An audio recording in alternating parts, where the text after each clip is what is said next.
বাংলাদেশের ঐতিহ্যবাহী জেলা গাজীপুর, তার অন্তর্গত শ্রীপুর উপজেলায় অবস্থিত দমদমা বাগমার বাড়ি মরহুম ইসমাইল বাগমার রহমাতুল্লাহ আলাইহি এর 20তম মৃত্যুবার্ষিকী স্মরণে বার্ষিক ওয়াজ ও দোয়ার মাহফিল। আজকের প্রোগ্রামের সম্মানিত সভাপতি, সুনামধন্য ব্যক্তিত্ব, আমার ডান পাশে বসা জনাব মোহাম্মদ আব্দুল সত্তার শেখ সাহেব। আমরা দোয়া করছি আল্লাহ পাক সভাপতি সাহেবের হায়াতে বরকত দিন, বলেন আমিন। আজকে যিনারা আপনাদেরকে কোরআনের আলোচনা শোনাবে, গোটা বাংলাদেশের সব স্টার আলোচনাগুলা এমপি মহোদয় একসাথে করেছেন। তাদের মধ্য থেকে আলোচনা শোনাবেন আল্লামা হাসান জামিল সাহেব। নির্ধারিত সময় চলে আসবে ইনশাআল্লাহ। আলোচনা শোনাবেন বর্তমান সময়ের জনপ্রিয় ধর্মীয় আলোচক হাফেজ কারি মাওলানা আব্দুর রহিম আল মাদানী সাহেব। অলরেডি এশার নামাজ এবং কবর জিয়ারত যিনি করেছেন, ইনিও বাংলাদেশের একজন সুনামধন্য এবং অনেক উঁচু মাপের আলোচক আলহাজ হযরত মাওলানা কারি সফিউল্লাহ কিশোরগঞ্জ সাহেব। ইতিমধ্যে কথা বলে গেছেন আমাদের প্রিয় মানুষ মাওলানা আক্তার হোসেন গাজীপুরি সাহেব, কথা বলেছেন আমাদের প্রিয় মানুষ সময়ের জনপ্রিয় বক্তা হাফেজ মাওলানা জুবাইর আহমদ তাসরিফ সাহেব। বিশেষ করে আমার বাম পাশে বসা আছে হাজার হাজার হাজার হাজার আলেমের মাথার তাজ আশিক মোস্তফা সাহেব হুজুর। আমরা দোয়া করছি আল্লাহ হায়াতের মধ্যে বরকত দিন, বলেন আমিন। বিশেষ করে এই মাহফিলের আঞ্জাম যিনি দিয়েছেন আমাদের সকলের জানা, আমার চাইতে ভালো আপনারা জানেন, তারপরেও বলছি এই কারণে, গোটা বাংলাদেশে আমি জানি না কয়জন সংসদ সদস্য এইভাবে নিজের বাবা মরার পরে এইরকম ভাবে মাহফিল করে দোয়ার আয়োজন করে, আমার জানা নেই, থাকতে পারে আলহামদুলিল্লাহ, তবে থাকা উচিত। আয়োজনটা যিনি করেছেন আমাদের সকলের জন্য এইভাবে সুপরিচিত ব্যক্তিত্ব গাজীপুর 3 আসনের মাননীয় সংসদ আলহাজ ইকবাল হোসেন সবুজ এমপি মহোদয়। ওনার আব্বার রূহের মাগফিরাতের জন্যই মাহফিল সাজিয়েছেন, প্রতি বছর করে যাচ্ছেন। আল্লাহ যেন ওনার আব্বাকে মাফ করে দেয়, বলছি আমিন। বিশেষ করে মাহফিলের জন্য আমার সঙ্গে যিনি বারবার যোগাযোগ করেছেন প্রিয় ভাই সাকাওয়াত হোসেন, প্রিয় আকরাম ভাই সহ আরেক ভাই বিদেশে আছেন। আমরা দোয়া করছি ওনাদের জন্য যে এত সুন্দর আয়োজন ওনারা করেছেন, ওনারা আয়োজন করেছেন, আমরা আসতে পেরেছি। নিশ্চয়ই আল্লাহ তাআলা যাদেরকে ভালোবাসে পছন্দ করে তারাই আসতে পারে। বসা আছেন আমাদের উপজেলা পরিষদের সম্মানিত চেয়ারম্যান সাহেব সহ অনেক নেতৃবৃন্দ, সকলকে মোবারকবাদ। দিগার হযরত উলামায়ে কেরাম, আমার সামনে বসা আমার পিতৃতুল্য মুরব্বিয়ানে আযম যুবক ভাইরা, কচি কাঁচা মাসুম বাচ্চারা, পর্দার আড়াল থেকে শুনতে পাচ্ছেন আমার মা বোন এবং মেয়েরা, আসুন আমরা সকলে আল্লাহ সুবহানাহু ওয়া তাআলার দরবারে অসংখ্য অগণিত শুকরিয়া যে মহান মালিক আল্লাহ তাআলা আমাদেরকে দুনিয়ার সবগুলা ব্যস্ততা ফেলে দিয়ে এই জান্নাতের বাগানে আসা বসা, কিছু কথা বলা শোনার মতো তৌফিক আল্লাহ দান করেছেন। ওই মহান মালিকের দরবারে আল্লাহ সুবহানাহু ওয়া তাআলার দরবারে আসুন আমরা সকলে দল মত নির্বিশেষে আল্লাহ রাব্বুল আলামিনকে খুশি করার উদ্দেশ্যে উচ্চ আওয়াজে জবান ছেড়ে আমরা সবাই কালিমাত শুকর আদায় করে নিচ্ছি আলহামদুলিল্লাহ। একটু আওয়াজ দিয়া বলেন তো আল্লাহু আকবার। হয় না আল্লাহর নাম আরো বড় করে বলতে হবে আল্লাহু আকবার। লা ইলাহা ইল্লাল্লাহু আল্লাহু আকবার ওয়ালিল্লাহিল হামদ। আল্লাহ সুবহানাহু ওয়া তাআলার দরবারে আরো শুকরিয়া এজন্য যিনি আমাদেরকে আখিরি জামানার পয়গম্বর, বিশ্ব নেতা, বিশ্ব নবী, নবীদের সভাপতি মুহাম্মদুর রাসূলুল্লাহ সাল্লাল্লাহু আলাইহি ওয়াসাল্লামের উম্মত করেছেন। এইজন্য আরো একবার কালিমাত শুকর আদায় করে নিচ্ছি আলহামদুলিল্লাহ। সম্মানিত দিনী ভাইরা, আমি সময় নিব না, এর জন্য খুব তাড়াহুড়া করে বলছি। অনেক বড় বড় আলোচক সবাই এসে গেছে। আমি তো প্রতি বছরে আপনাদের এখানে আশপাশে অনেক প্রোগ্রামে দেখা হয়। আমার তেলাওয়াতকৃত আয়াত সূরা বনী ইসরাঈলের 23 নম্বর আয়াত তেলাওয়াত করেছি। এই আয়াতকে টার্গেট করে অল্প সময় কিছু কথা বলবো, বলেন ইনশাআল্লাহ। আমার তেলাওয়াতকৃত আয়াতে আমি সোজা আয়াতে ঢুকে গেলাম। আল্লাহ তাআলা বলেন, ওয়াকাদা রাব্বুকা আল্লা তা'বুদু ইল্লা ইয়্যাহ। নবী গো, আপনার রব নির্দেশ দিয়েছেন আল্লাহ ছাড়া আর কারো ইবাদত করা যাবে। জোরে বলেন, আমরা ইবাদত করব কার? আস্তে নয়, জোরে বলতে হবে, ইবাদত করব কার? ইবাদত করব আল্লাহ। আল্লাহ এই কথাই বলে দিলেন। এইটা আমার মূল আলোচ্য বিষয় নয়, সংক্ষিপ্ত কথা বলবো এই বিষয়টা নিয়ে। আল্লাহ বলে, আমার ইবাদতের পরে তোমাদের দায়িত্ব হলো ওয়াবিল ওয়ালিদাইনি ইহসানা, পিতা মাতার সঙ্গে সদাচরণ করো। সুবহানাল্লাহ। আল্লাহ তাআলা দেখেন, আল্লাহর ইবাদতের পরে আল্লাহ আমাদেরকে যে দায়িত্ব দিলেন, আল্লাহর ইবাদতের পরে আল্লাহ পাক আমাদেরকে নির্দেশ দিলেন এইভাবে আমার ইবাদত করবা। আমার ইবাদত করার পরে তোমার দায়িত্ব হলো ওয়াবিল ওয়ালিদাইনি ইহসানা, পিতা মাতার সঙ্গে সদাচরণ করো, পিতা মাতার সঙ্গে ভালো আচরণ করো। আওয়াজ দিয়ে বলেন, ঘোষণাটা কার? আজকে নয়, যারা বলেন কার? খুব মজার কিছু কথা অল্প সময় বলে যাই। আমার বন্ধুগণ, তিন জিনিসের দিকে তাকাইবেন, তাকাইলেই আল্লাহ আমলনামার ভিতরে সওয়াব দিবে। সুবহানাল্লাহ বলেন। কোন তিনটা জিনিসের দিকে তাকাই থাকলে সওয়াব একটু জানার দরকার আছে না নাই? আরে এক নাম্বার হলো আন-নাযরা ইলাল কোরআন। এক নাম্বার হলো কোরআন। এই কোরআনুল কারীমের দিকে তাকাইলে আওয়াজ দিয়ে বলেন, আমলনামার ভিতরে সওয়াব লিখে দিবেন কে? এমন একটা কিতাব কোরআন, এইটা পড়লে তো সওয়াব পাওয়া যায়, শুনলেও সওয়াব পাওয়া যায়। আর যদি কেউ শুধু কোরআনের দিকে তাকায় থাকে, আল্লাহ পাক তার আমলনামার ভিতরে সওয়াব লিখে দেয়। সুবহানাল্লাহ। এই জন্য নবী সাল্লাল্লাহু আলাইহি ওয়াসাল্লাম হাদিসের বর্ণনার ভিতরে বলেন, উম্মতেরা, তোমরা যদি তোমাদের ঘরে বরকত চাও, তোমরা যদি তোমাদের ঘরে শান্তি চাও, তোমরা যদি অভাব অনটন সব কিছু দূর করতে চাও, তাহলে আমি তোমাদের একটা আমল বলে দেই। ওই আমলটা হলো প্রতিদিন ঘরের ভিতরে কোরআনের তেলাওয়াত চালু করো। আওয়াজ দিয়া বলেন তো, কোরআনুল কারীমের তেলাওয়াত যদি ঘরে ঘরে চালু করা যায়, একটু জোরে আওয়াজ দিয়া বলতে হবে, ওই ঘরটা রহমত দ্বারা ভরে দিবেন কে? কোরআনের তেলাওয়াত করবেন সকাল বিকাল, সকাল বিকাল কোরআনের তেলাওয়াত শুরু করে দেন। অনেক মা বোনেরা এসেছেন, এখান থেকে আমলটা নিয়ে যান, এই মাহফিল সফল, এই মাহফিলের সওয়াব। এই যে একটা আমলের কথা বলছি, একটা আমল করলে এর সওয়াব ইসমাইল বাগমার সাহেব সহ যত মানুষ কবরে আছে তারা সবাই সওয়াব পেয়ে যাবে, যেহেতু মাহফিল উসিলা করে এই আমলের কথাগুলো হচ্ছে। সম্মানিত ভাইরা, এই জন্য এক নাম্বার কাজ হলো, যারা কোরআনের তেলাওয়াত করতে পারি, সকালেও বিকালেও কোরআন তেলাওয়াত করব, বলেন ইনশাআল্লাহ। যারা কোরআন পড়তে পারেন না তারা কি করবেন? ও বন্ধু, যারা কোরআন পড়তে পারেন না, আমার বন্ধুগণ, যারা কোরআন পারে তাদেরকে বসাবেন, তারা কোরআনের তেলাওয়াত করবে, আর আপনি বসে বসে কোরআনের তেলাওয়াত শুনবেন। আমার নবীজি কয়, তুমি পড়তে পারো না, এই যে কোরআনের প্রতি তোমার মহব্বত, এই যে কোরআনের প্রতি তোমার ভালোবাসা, তুমি পড়তে পারো না, আরেকজন পড়ছে, তুমি মন দিয়া শুনছো। আমার নবীজি কয়, আল্লাহ পাক তোমাকে ঠকাবে না। কোরআন শ্রবণ করার কারণে আল্লাহ পাক তোমার আমলনামার ভিতরে সওয়াব লিখে দিবে। এই হলো দুই শ্রেণী গেল। এক শ্রেণী হলো কোরআন তেলাওয়াত করবে, সওয়াব পাবে। আর দুই নাম্বার হলো যারা কোরআন পড়তে পারে না, কোরআনের তেলাওয়াত শুনবে, সওয়াব পাবে। ও বন্ধু, আরেকটা জিনিস হলো, তিন নাম্বার সিস্টেম হলো, যারা কোরআন পড়তেও পারে না, এমনকি তারা শোনার সময়ও পায় না।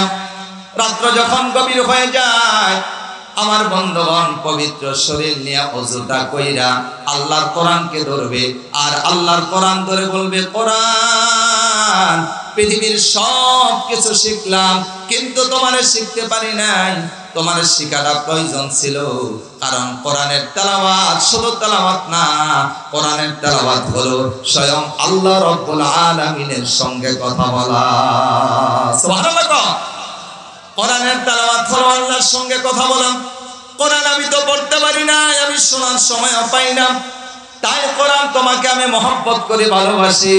নবীজি আমার কয় কোরআনকে মহব্বত কইরা ভালোবাসা পবিত্র শরীর নিয়া ওযু কইরা কেউ যদি কোরআনের হরফের দিকে তাকায়, কোরআনের অক্ষরের দিকে যদি তাকায় আর আফসোস করে কোরআন তোমাকে শিখতে পারলাম না, নবীজি কয় এই যে কোরআনের দিকে তাকাইছো, এই কোরআনের দিকে তাকানোর কারণে আল্লাহ পাক তোমার আমলনামার ভিতরে সওয়াব লিখে দিবে।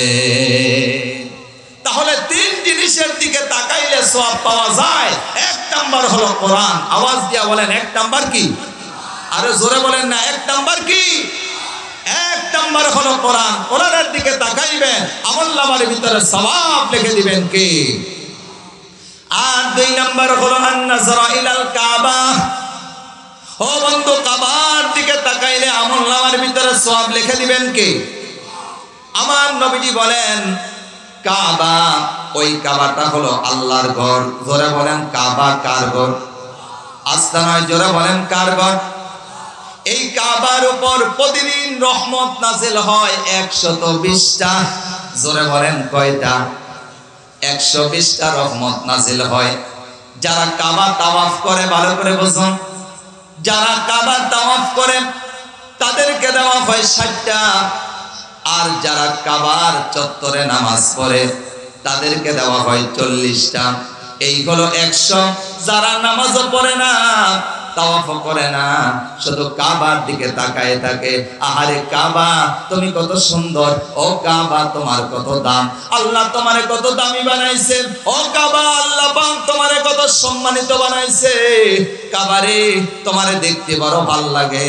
নবীজি কয় যারা তাওয়াফ করে তারা পাবে 60টা, যারা এইভাবে নামাজ পড়ে কাবার চত্বরে তারা পাইবে 40টা। যারা নামাজও পড়ে না, তাওয়াফও করে না, শুধু কাবার দিকে তাকায় থাকে, আমলনামার ভিতরে এইভাবে তাদেরকেও আল্লাহ পাক 20টা রহমত দিয়া ধন্য করে দিবে। আহা, কাবার দিকে তাকাইলেও সওয়াব পাওয়া যায়। সুবহানাল্লাহ। আমার বন্ধুগণ, এই জন্যই তো আল্লাহ পাক কোরআনুল কারীম সূরা আল বাকারা, এই সূরা আল বাকারার 124 নম্বর আয়াত আল্লাহ পাক কত সুন্দর করে বলেন, ওয়া ইযি বিতালা ইব্রাহিমা রাব্বুহু বিকালিমাতিন ফাআতাম্মাহুন্না ক্বালা ইন্নী জাইলুকা লিন্নাসি ইমামা। সুবহানাল্লাহ।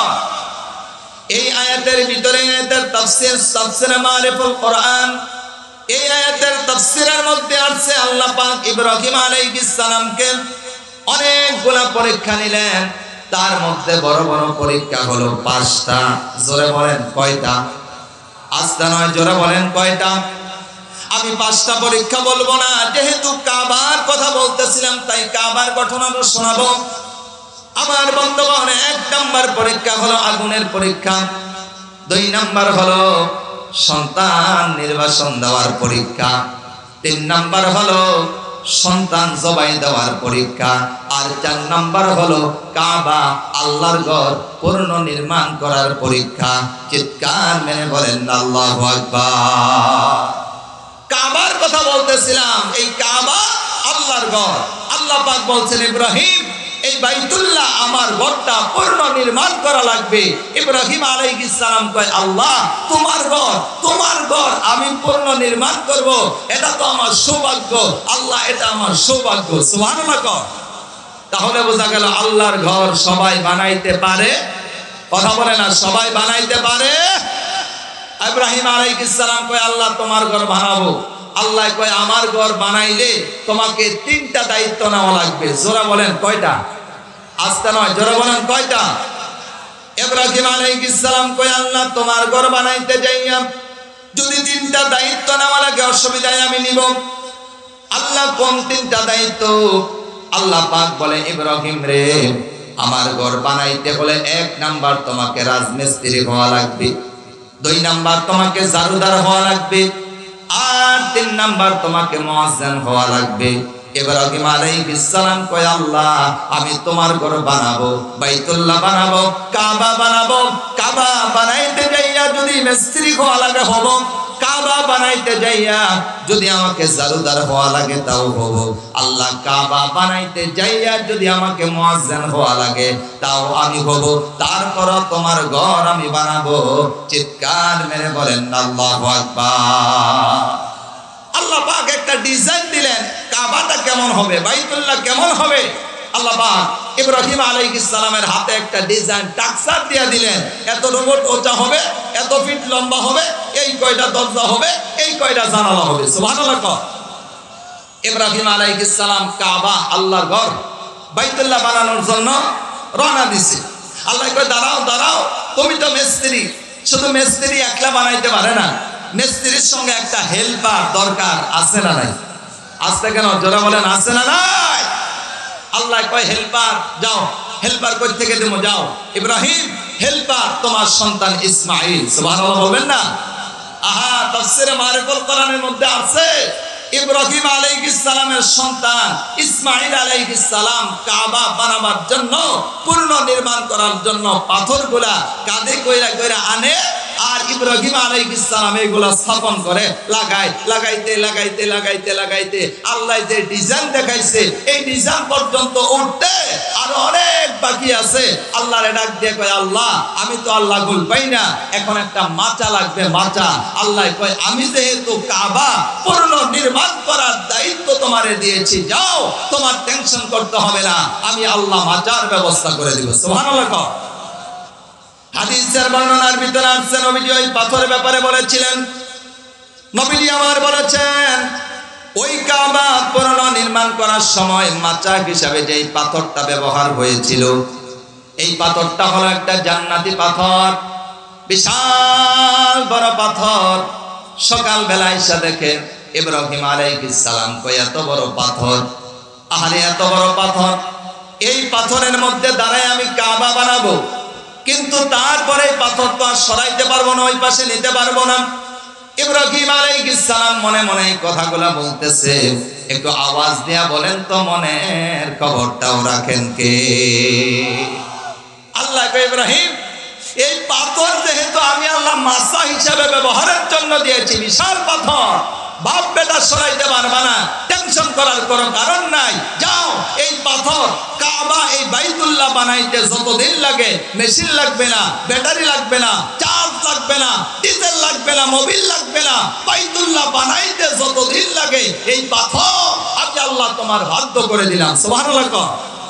এটা মধ্যে খারে কবা ডানে যাবে, খারে কবা বামে যাবে, খারে কবা সামনে যাবে। একটা উদ্দেশ্য নিয়ে কথাটা বলছি আমার বন্ধুগণ। ইব্রাহিম আলাইহিস সালাম দাঁড়ায় দেখে পাথর কথা শুনে, একটা সময় বাইতুল্লাহ বানানো শেষ, যেটা বুঝাইতে চাইলাম, একটা সময় বাইতুল্লাহ বানানো শেষ। আল্লাহ পাক কয়, ইব্রাহিম এবার এটা ঝাড়ু দাও।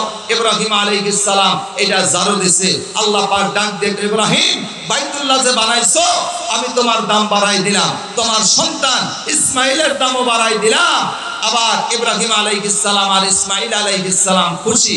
আল্লাহ কয়, না না, চলে যেও না, এই ইব্রাহিম এই বাইতুল্লাহ আল্লাহর ঘর, মসজিদ, এটা তোমরা শুধু বাপ বেটা বানাও নাই, তোমাদেরকে সহযোগিতা করেছিল একটা পাথর। সুবহানাল্লাহ। এই ইব্রাহিম এই পাথরটা নিয়ে কাবার চত্বরে লাগাই দাও। ইব্রাহিম আলাইহিস সালাম পাথরটা নিয়ে কাবার চত্বরে লাগাই দিলেন। আমার নবীজি যখন ১৬ লক্ষ সাহাবীদেরকে নিয়ে ওই বাইতুল্লাহ চত্বর গেলেন, ওই পাথরের কাছে যাইয়া আমার নবী 2 রাকাত নামাজ পড়ছে। আর সাহাবীদেরকে বলল, ও সাহাবীরা তোমরা এখানে 2 রাকাত নামাজ পড়ো। সাহাবীরা নামাজ পড়ে প্রশ্ন করলো, ইয়া রাসূলুল্লাহ, নবী গো, ও নবীজি এই যে এখানে 2 রাকাত নামাজ পড়লাম, এটা কিসের নামাজ পড়লাম, কোন জায়গায় নামাজ পড়লাম? আমার নবী ডাক দিয়ে কয়, ও সাহাবীরা এই পাথরের মধ্যে দাঁড়াইতো ইব্রাহিম আলাইহিস সালাম, ওই বাইতুল্লাহ বানিয়েছিলেন, এই পাথরের মধ্যে দাঁড়ায়া ইব্রাহিম আলাইহিস সালাম বাইতুল্লাহর কাজটা সম্পন্ন করেছে। এইটা হলো ওই পাথর, এই পাথরের নাম হলো মাকাম ইব্রাহিম। ও সাহাবীরা আমি 2 রাকাত নামাজ পড়লাম, তোমরাও নামাজ পড়েছো। কিয়ামত পর্যন্ত যত হাজী হজ করার জন্য যায়, উমরা করার জন্য যায়, আওয়াজ দিয়া বলেন তো এই মাকাম ইব্রাহিম নামক স্থানে 2 রাকাত নামাজ আছে না না? আমার বন্ধুগণ, তাহলে আমি বলতেছিলাম তিন জিনিসের দিকে তাকাইলে সওয়াব। এক নাম্বার হলো কোরআন, দুই নাম্বার হলো কাবা। ও বন্ধু, এখানে একটা তথ্য জানাই দেই। ইব্রাহিম আলাইহিস সালাম কাবা বানাইলেন, এবার ঝাড়ু দিলেন। আল্লাহ কয় আজান দাও। ইব্রাহিম আলাইহিস সালাম কয় আল্লাহ দুদু মরুভূমি, আমার আজান কে শুনবে? আজান শোনার মতো কোনো লোক পাওয়া যায় না। আল্লাহ পাক ডাক দিয়ে কয় ইব্রাহিম, তোমার দায়িত্ব হলো আজান দেওয়া। কিসের আজান? কোরআনে আছে ওয়াজ্জিন বিন নাসি বিল হজ। সুবহানাল্লাহ বলে। এটা হলো হজের আজান, হজের আহ্বান। ও ইব্রাহিম, তুমি আজান দাও। নবীজি আমার সাহাবীদেরকে কয়, এই যে ইব্রাহিম আলাইহিস সালাম আজান দিয়েছিলেন, এই আজান শুধু পৃথিবীর এক প্রান্ত থেকে আরেক প্রান্ত নয়, পূর্ব থেকে এইভাবে পশ্চিম নয়, উত্তর থেকে দক্ষিণ নয়, দুনিয়ায় যত মানুষ আছে সবার কানে তো আল্লাহ আজানের আওয়াজ পৌঁছাইছে। যারা রূহের জগতে ছিল তাদের কানেও আজান পৌঁছাইছে। ও ইব্রাহিম আলাইহিস সালামের আজান যারা দিতে পেরেছে, আল্লাহ পাক তাদেরকেই হজ এবং উমরার জন্য কবুল করে নিয়েছে। তাহলে যারা হজ করার সৌভাগ্য হয়েছে, যাদের উমরা করার সৌভাগ্য হয়েছে, তারা কিভাবে দিলেন? তারা দিলেন ইব্রাহিম আলাইহিস সালাম যে আজান দিয়েছিল, ওই আজানের জবাব যাদের দেওয়ার সৌভাগ্য হয়েছে, তারাই হজ আর উমরা করেছে। কিয়ামত পর্যন্ত যারা আসবে রূহের জগতে, যেহেতু আল্লাহ আজানের আওয়াজ পৌঁছাইছে, যারা হজ আর উমরা করছে বা করবে, তাদেরই আজান জবাব দেওয়ার সৌভাগ্য হয়েছিল। সুবহানাল্লাহ বলে। তাহলে তিন জিনিসের দিকে তাকাইলে তো এক নাম্বার হলো কোরআন, দুই নাম্বার হলো কাবা। আমার বন্ধুগণ, তিন নাম্বার হলো মা আর বাবা। সুবহানাল্লাহ বলবেন না? যেহেতু ওয়াবিল ওয়ালিদাইনি ইহসানা, তিন নাম্বার হলো মা আর বাবা। আমার বন্ধুগণ, আওয়াজ দিয়া বলেন, এই মা আর বাবার চেহারার দিকে তাকাইলে আমলনামার ভিতরে সওয়াব লিখে দিবেন কে? মা আর বাবা।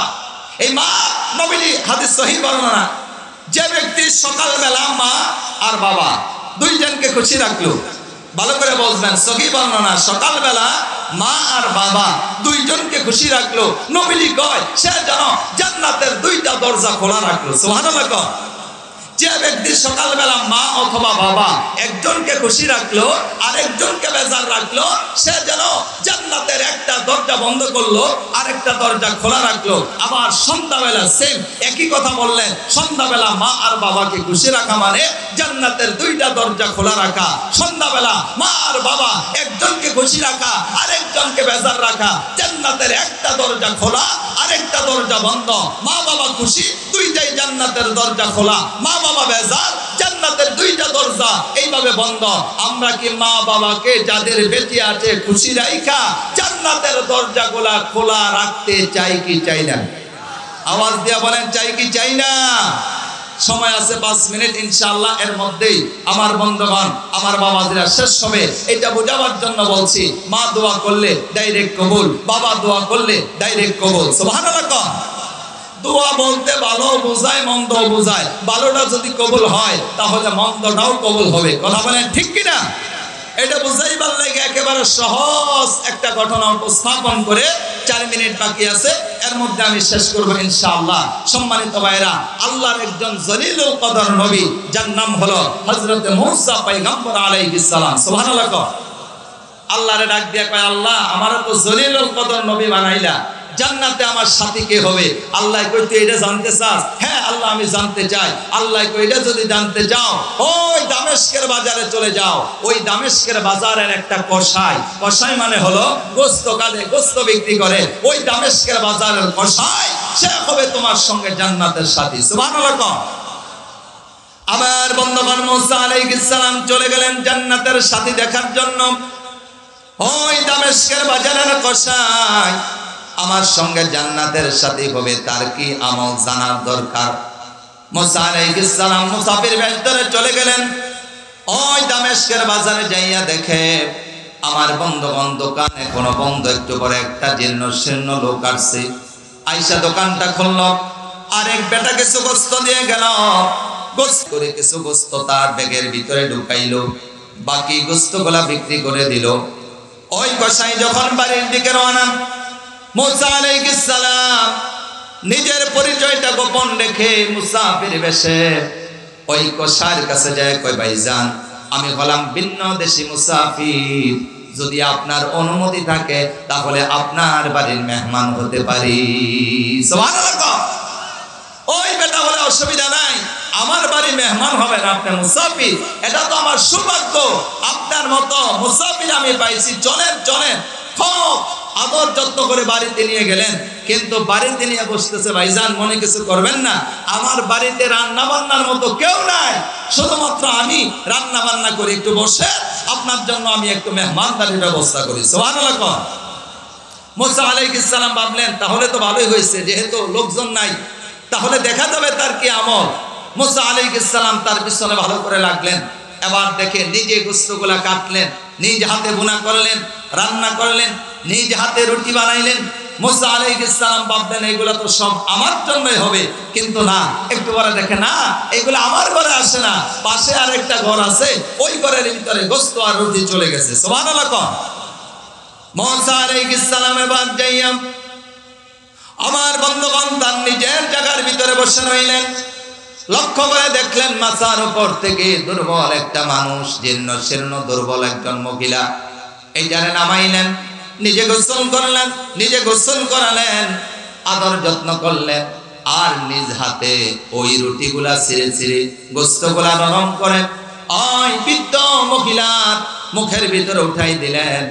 মহিলা খুব সুন্দর করে খাইলেন, খানা শেষ, তার মুখটা মুছে আবার যখন নাকি আগের জায়গার ভিতরে রেখে দিবে, এমন সময় মহিলাটা ইশারা করলেন, ওই কষায় যাইয়া কানটা লাগাইলেন মুখের কাছে। ওই মহিলা জানি বিড়বিড় করে কি বলছে, মুসা নবী কই আমি বুঝি নাই, ওখানে রাইখা আমার কাছে চলে আসছেন, আর আমার কাছে আইসা বলতেছে ভাই কিছু মনে করবেন না, মেহমানদারি গ্রহণ করুন, খানার ভিতরে হাত লাগান। আবার মুসা আলাইহিস সালাম মুসাফির বেশে বসে আছে, ডাক দিয়ে কই ভাইজান আপনার খানায় আমি হাত লাগাবো না, অতক্ষণ পর্যন্ত আগে বলেন ওই ঘরের জীর্ণ শীর্ণ মহিলাটাকে। আবার কসাই চোখের পানিগুলা ছেড়ে দিলেন, আর চোখের পানিগুলা ছেড়ে ডাক দিয়ে বলেন, ও ভাই মুসাফির, ওই জীর্ণ শীর্ণ দুর্বল মানুষটা হলো আমার মা, এই মা সারা দুনিয়াতে আমার আর কেউ নাই, আমি সারা মায়ের আর কেউ নাই, এটা হলো আমার মা। এবার মুসা আলাইহিস সালাম ডাক দিয়া বলে, ঠিক আছে আপনার মা সেবা করেন, যত্ন করেন, ভালো, কিন্তু আপনার মা জানি কানের কাছে কি বলছে।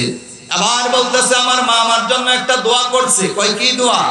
কই দোয়া বললে তো আমার হাসি আসে, এত বড় দোয়া, দোয়াটা মনে হয় কবুল হবে না।